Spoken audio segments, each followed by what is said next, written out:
Welcome back to Sports Tonight on Channels Television. You can talk to us on Twitter, channels_sports, Facebook, channels Sports. We're taking a look at the leadership tussle in the Nigeria Football Federation. Shina Phillips is fully involved with football, and he's been talking to us from a solutions point of view. We've talked enough about the problems. We want a way out. Come on, shoot your swords. Forget your sides. Look at football and say, how do we win? How do we get back to those days where people talk about us? That's what Chigoziem just said. And I said, we saw a good team at the World Cup. Yeah. Keep the team, keep the coach, and do us proud. But without purposeful leadership, you're going nowhere. So impressed that the coach himself is still willing to go on to say, look, of course we suffered defeat, but we can clean the dust and move on and then still come up with a very formidable team. Yeah. It's possible. Very possible. Yeah. Very possible. Okay, so it's just I'm waiting to hear from now. As Shino has done his beat, let's dissect everything Shino has talked about. Shino, before I let you go, we've just had the 5th edition of the Nigeria Pitch Awards. And now, see, you guys once again recognize the Channels International Kids Cup. Now, that's the beauty of the Nigeria Pitch Awards. You can win it back to back. And I tell you, even come the 6th edition, we'll definitely want to recognize what Channels is doing with this Kids Cup. It's a novel one, absolutely, because you're doing the right thing. That's the way football came about in Nigeria, catching them all young. And I think with this step, I mean, if we have to look further, it's possible that you have the first Kids World Cup, courtesy Channels Television. That's the way I look at it. If you must dream, dream big. And this is what it's all about. And I see it's possible that Channels can start the first Kids World Cup in the world. Who says it can't start from Africa? If you dare to start it, knowing how cumbersome, you are creating the enabling environment for these young ones in all schools. And I'm telling you, if government will come up with the right policy, our schools will come back with the same old glory. Like, look at St. Finbar's of old. Yeah. And it's possible. It's college, so the Nigeria Pitch Awards set out to acknowledge, to applaud, to reward this as often as possible. And fortunately, we're heading towards the 6th edition that we hold in Lagos. And I'll say very boldly, with what Channels is doing, they deserve our commendation and all the support they can get anywhere in the world. Awesome. Shina Phillips saying we deserve some more accolades. In fact, I'm also using this opportunity to beg the current president of the Nigerian Football Federation, who is doing very well out there with FIFA and CAF, that the next Channels TV Kids Cup, the FIFA president should be on ground. Prophet Shina Phillips first prophesied that it's going to be the Kids World Cup. And now he's saying we're going global. We're ready. That's what we want. Take football to the next level from the grassroots. Thank you, Channels TV, for all your support. Thank you. Not just the Nigeria Pitch Awards, but for sports.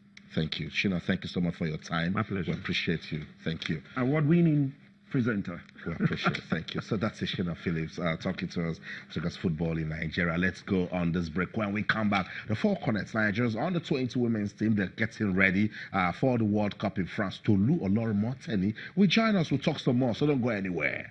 Stay. Welcome back to Sports Tonight on Channels Television. We'll be taking a look at football in Nigeria. And look, I've been getting loads of messages. But I want to read those ones. I'll say, look, let's do this and do that. That will take our football to the next level. That will take us back to the glory days. Because we're all about solutions. Enough of the problems. Shina said we need to reconcile. Let's come together and talk about ways our football can shine again. The good thing is this crisis has been going on, but it hasn't stopped the action. We saw Nigeria's under-20 team, the Flying Eagles, the other day beat Mauritania to qualify for the under-20 AFCON. The Falconets, they are getting ready to go to France for the under-20 Women's World Cup. Tolu Olorunmoteni joins us now. Tolu, it's good to have you on the show. Great to be back here, Austin. Awesome, Tolu. Yes, we've been talking about what's going on with the NFL, but shouldn't we say thank you to everyone for not stopping the action? Yeah. Yeah, we should tell them it's been amazing, isn't it? Like, we don't like to say it, but yeah. And it happened with basketball too. Is it just basketball, rugby? No, it happened, but it didn't stop. When the crisis was going on, we went to Mali to win. Yeah, to win the women's. You know what I like about the crisis so far in all the sports is that it keeps someone on the edge, so you are forced to do well, very well, because you know that if you don't, it could be used against you. Yeah. maybe I like the crisis for that reason. No, because I mean, people must Other than that, we want some stability. We want a measure of responsibility. We want calm. Look, it distracts. Yeah. We are riding on it right now. We are riding and enjoying the fact that regardless of everything going on, we are getting the positive reviews, positive stuff happening. But then we don't want to be doing things right just because there's crisis. It should be our DNA. It should be a norm. Like, this is what is expected. We can't lower our standards so low that we expect crisis and everything to then make us do things right. It doesn't just work that way. Let's talk about the Falconets to get ready for the Under-20 World Cup. We haven't done badly with the Under-20s. Been to the finals a couple of times, but didn't get to win. One of it unleashed Asisa Toshwala. That's right. 3 years ago, 2015, or was it 2014? Also, at one time, gave us Courtney DK. Yeah, gave us Courtney DK. Courtney DK. Yeah. And then, this is one that is probably going to blow Rashidat Ajibade, because she's a phenomenal. She's the top scorer in the team anyway. She's got 10 goals in qualifying. Wow. That's a whole lot. And then the team was on fire throughout qualifying, putting 6-7-0, 9-0 past opponents and riding on it. But we are going to face Germany. The team we lost to in 2015 in the finals. We've lost to Germany twice in the final. They're becoming sort of an Achilles heel. But it's good that we're hitting them in the group stage now. So let's see what we can do. Then we have Haiti and China. Of course, Chinese football at the female level is very high. I can't tell what we will face on the Under-20 level, but hey, we have the quality, and I think we should be able to match anybody here. That's right, and that's the team that has been put together for the World Cup in France. It's the FIFA Under-20 Women's World Cup. The goalkeepers that will represent Nigeria, they are the Falconets team: Onyechukwu, Okeke, Chiamaka, Nadozie, and Rita Akareko. You want to know the defenders? I'll tell you. Glory Ogbonna, Gift Monday, Oluwakemi Famuditi, Joy Zuru, Mary, help me. Olongbo Seri. Okay, Opeyemi Sunday, Blessing Ezekiel. The midfielders, we have Mary Saiki, Peace Efe, Christy Uchebe, Adebisi Sahid, Grace Ibuamalu, and Taibat Udueke. That's what the midfielders. For the forwards, Bashirat Amor, Annam Imo. Remember Annam Imo? She's doing so well. Rashidat Ajibade. So they just call that phenomenal. She's doing so well with her football. Chidima Okeke and Aisha Bello. That's the team that represents Nigeria at the Under-20 Women's World Cup. And the group isn't one that they should just look at and think that they can go through it. They must approach this one with some level of seriousness. Otherwise, we could just find ourselves in a situation we don't want to. But fortunately, we have some experience in the team. Rashidat, Mary, and some other players. Gift Monday. Gift Monday were at the previous edition 2 years ago.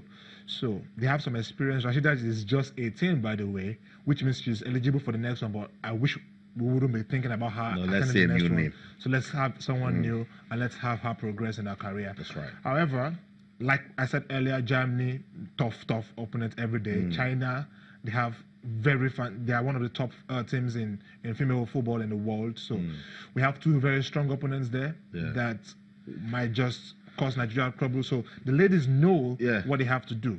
So look, let's go back. Let's go back to that information about some members that were in the team in the previous edition, because somebody's saying, hope we're using the right age for these players. Rashidat, Mary, Onyechukwu, and Glory, and Oluwakemi Fadmuditi were part of the 2016 edition. You've just mentioned now that, yes, some of us say Rashidat is just 18 and she can go for the next one.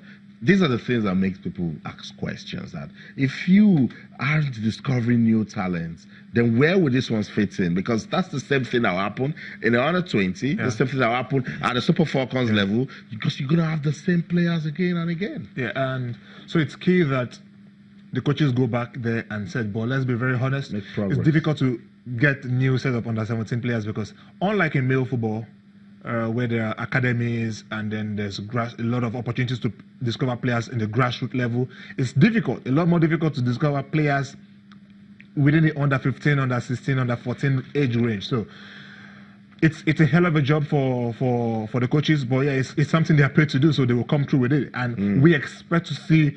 And besides grassroots coaching, one thing is very peculiar about it. Yeah, the pay is not so high, but then the coaches always have passion for bringing out and discovering new talents. Because it's a special project at that level. Yes, it is. It's very delicate. Yes, it is. You're building something for the future. And if you look at the information we gave, Chiamaka Nadozie, Chidima Okeke, Christy Uchebe, Peace Effie, Okpeyemi Sunday, came out of the 2016 FIFA Under-17 Women's World Cup in Jordan. Yeah. That's okay. Yeah.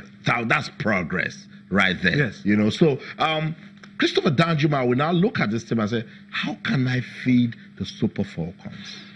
Easy. Let us look at the areas they need. First is going to be in two ways. One, identifying the areas he wants to improve in the Super Falcons. Yeah. And secondly, is watching generally for players who are mature enough and possess the ability on the pitch to fit into the Super Falcons. For instance, if we're looking for a goalkeeper, it means that we're looking at the goalkeeper of the 20 and seeing how well she will perform. But in the players of watching the goalkeeper, there will be one or two standout players in other positions who you feel, oh, this will be some competition. For instance, you could say, oh, Rashidat Ajibade can be some competition for Asisa Doshola, Dijaya Paranoze, Francesca Odega. Right. I mean, that is how you just That's why I said it's a special project. Yeah. So Thomas Denaby, the coach of the Super Falcons, I should say to Christopher Danjuma, can we put some competition in the midfield of the Super Falcons? So look at your midfielders and let's get some revelations. That's how we should be working. Yes. You know, so that we get to see some progress with our football. So there you have it, the Falconets. They are getting ready for the FIFA Under-20 Women's World Cup, and we've just shown you the breakdown of the team.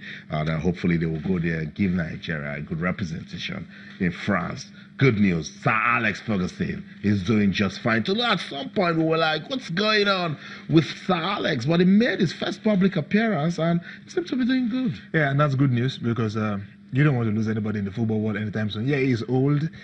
But then, come on, enjoy some more years with us, stay a decade more. I mean, don't go yet, Alex, and it's good to see that he's back. It's a legendary manager of Manchester United, and is a cult hero in the world football. Is a name that, you know, changed British football all over again. So you want to keep seeing his smiles, and he did promise to come see one of Manchester United's games live when the Premier League resumes next month. So, hey, everyone's going to be looking forward to seeing Sir Alex back in the stadium. And yeah, you can't forget how he developed this. And not just Cristiano, the list goes on and on. Every Cantona, David Beckham, Ole Gunnar Solskjaer. Yeah. I mean, names go on and on that have passed through him, and he has developed and made them superstars. So it's good to see that he's back. It's good to see that he's back. The football world can't lose him now. That's what Sir Alex Ferguson is doing just fine. Hopefully we'll be strong enough again to come out there, watch football. I miss him and his trademark, the way he chews his gum. Yeah, and then the Fergie time. And then the Fergie time. Give it to me. You know? The Fergie time where the world can pause. And until something happens. Fergie time is Fergie time. If you can win the Champions League, Fergie time, you can do anything in Fergie time. I know. So it's good. It's good news for not just his family and friends, also fans of Manchester United, and of course the media. Ferguson has given us a lot of things to talk about. We're glad to know that he's back. Alex Ferguson, I'm still reading his book, the autobiography. Oh, great book. I know. Great book. Told David Beckham at some point that you can't dress like this and come to training. It's not a wrong way. I felt you had so much command, so much presence. Yeah, he had this presence that when he speaks, everyone listens. Because, right, Beckham is going to look at himself and say, while he was coaching at the senior level, I was a youth teamer for Manchester United. So, look, he has everything, and he's going to come and tell you what exactly do you want to be proud of. I've won the UEFA Champions League with Aberdeen. I'll come back to. So that's it. Good news for Alex Ferguson. We'll go on this break now. When we come back, we'll wrap up this show. So don't go anywhere. Stay with us.